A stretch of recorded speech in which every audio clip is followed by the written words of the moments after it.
Nous venons de passer Tou B'Av, une date douce, lumineuse, presque discrète dans le calendrier, et pourtant cette date est d'une profondeur incroyable. Les livres de la Chassidoute rapportent au nom du Baal Shem Tov qu'à partir de Tou B'Av, on commence déjà à se souhaiter Ktiva Vachatima Tova, d'être inscrit et scellé pour une bonne année. D'ailleurs, il y a une allusion fascinante.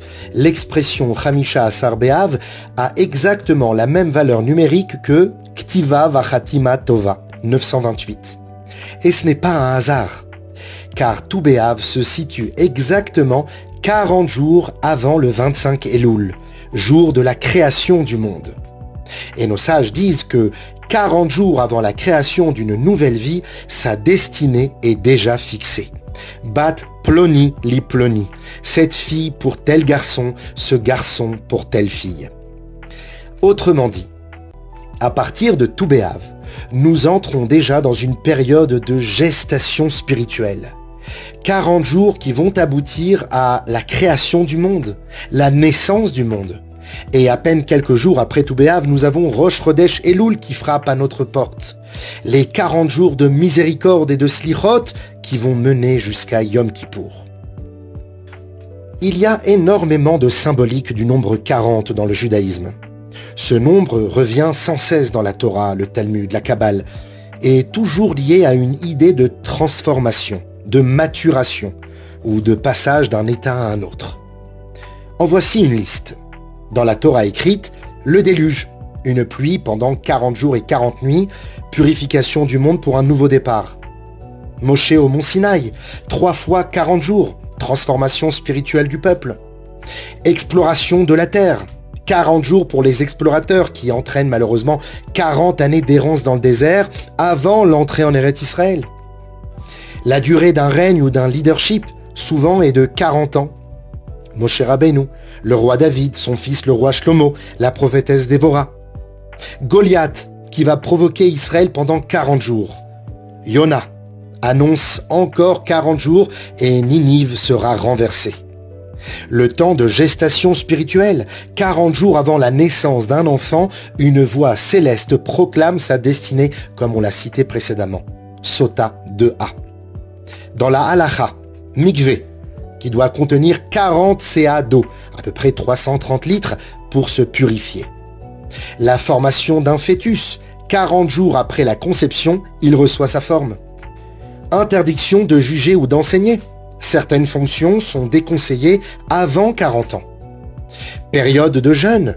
Certains jeûnes réparateurs durent 40 jours.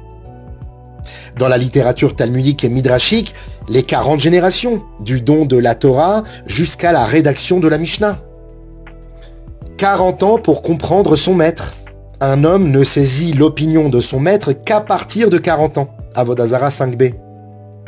40 ans est l'âge de la compréhension. Ben Arbaim Lebina, Pirkei Avot.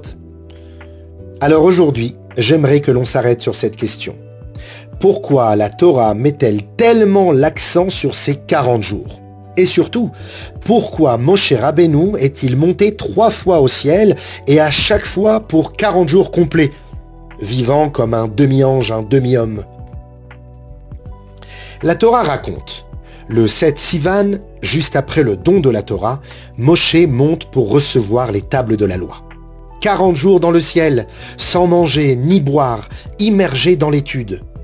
Il redescend le 17 Tammuz et découvre le veau d'or.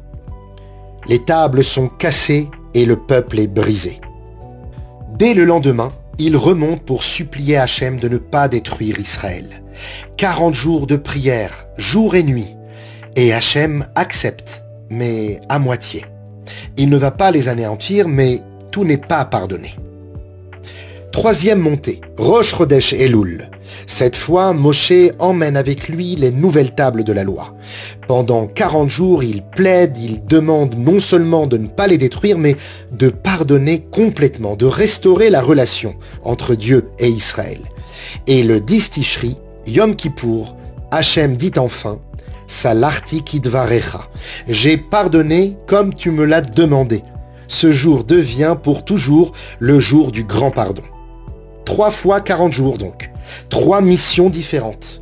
Une première montée pour la Torah, une deuxième pour la Tefila et une troisième pour la Teshuva. Le Midrash pose la question. Est-ce qu'un homme peut-il rester 40 jours sans manger ni boire? Réponse du Midrash tout à fait étonnante. En haut, dans le ciel, on vit comme en haut. Azalta likrata halar benimusia. Quand on monte dans une ville, on suit ses règles. Les anges ne mangent pas, Moshe non plus. Cette réponse du Midrash est tout à fait étonnante, et le commentaire du Yafetoar renverse tout. Attention, ce n'est pas une promotion pour Moshe d'être monté sur le mont Sinaï. Au contraire, vivre comme un ange pour un être humain, c'est une diminution. Comme dans l'histoire de cet homme à qui Dieu a fait pousser du lait dans la poitrine pour nourrir son bébé orphelin. Abaye disait « Pauvre homme, il a dû changer l'ordre naturel, c'est une déchéance et non pas une gloire. » En clair, Moshe dit au peuple « Voyez ce que vous m'avez fait. À cause de vos fautes, vous m'avez obligé à vivre 3 fois 40 jours hors de ma nature humaine. » Dans le judaïsme, la vraie grandeur, c'est de révéler la présence divine dans la nature, et non pas de fuir dans un monde angélique. On raconte qu'un gouverneur de Prague avait dit au Rav Yonatan Eibeshitz « Bon, d'accord, les miracles comme la mer Rouge, il y avait des témoins, je suis d'accord. Mais l'histoire de Moshe 40 jours au ciel, qui me dit qu'il n'était pas caché dans une grotte avec un pique-nique ?» Le Rav Eibeshitz répondit « Si Moshe avait voulu mentir, il aurait dit qu'il était monté au ciel pour toujours, comme votre saint. Mais il a dit qu'il est redescendu, et qu'il a vécu, et qu'il est mort, et a été enterré comme tout homme. Chez nous, vivre comme un ange n'est pas la plus grande élévation. La vraie grandeur, c'est d'accomplir sa mission en tant qu'homme sur terre. » Alors pourquoi 40 ? Parce que 40 jours, c'est le temps qu'il faut pour créer une nouvelle réalité. La Gemara nous dit que jusqu'à 40 jours après la conception d'un enfant, on peut encore prier pour le genre de l'enfant. Après, c'est terminé, c'est fixé. 40 jours, c'est la formation de l'essence. Moshe devait donc recréer un peuple, une nouvelle réalité. 40 jours pour l'élever à une mentalité de Torah, première montée. 40 jours pour l'attacher à Hachem par la prière, deuxième montée. Et enfin 40 jours pour le transformer par la Teshuva, troisième montée. Le Ben Ishraï donne une image splendide. 40 jours, c'est 960 heures, comme exactement les 40 CA dans un mikvé, qui font exactement 960 logs. Car entrer dans 40 jours de Teshuva, c'est comme se plonger entièrement dans un mikvé spirituel qui va laver chaque trace d'impureté. Aujourd'hui, la science du cerveau confirme ce que Rabbi Elimelech de Lizensk a écrit dans son Tzetel Katan. Pour briser un trait de caractère, il faut 40 jours consécutifs à faire exactement l'inverse. Pourquoi ? Parce que le cerveau va créer des autoroutes neuronales. Plus on répète un comportement, plus la réaction devient automatique. Pour changer, il faut répéter assez longtemps un nouveau comportement pour que celui-ci devienne enfin la route principale. Si tu es coléreux, passe 40 jours à t'entraîner à respirer avant de répondre. Si tu es paresseux, 40 jours à te lever au premier réveil. Si tu es dur avec les autres, 40 jours à dire un compliment par jour. Et tu verras, à la fin, ce sera devenu naturel. Elul frappe à la porte. Le compte à rebours des 40 jours de miséricorde. On peut les subir, mais on peut aussi les utiliser comme un laboratoire de transformation. Non pas pour changer toute sa vie en un coup, mais choisir un point précis sur lequel on va travailler chaque jour.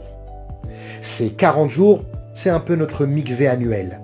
On y entre avec les lourdeurs de l'année, mais on en ressort purifié à Yom Kippour. Et si on se prépare bien, on ne reçoit pas seulement un pardon d'Hachem, mais une nouvelle naissance. Alors prenons un engagement concret. Chacun sait où il veut s'élever. Alors qu'on puisse tous ensemble arriver à Yom Kippour en entendant de Dieu « Salarti kitvarecha » « J'ai pardonné comme tu l'as dit » et que ces 40 jours soient le prélude à la grande Géoula immédiatement et de nos jours.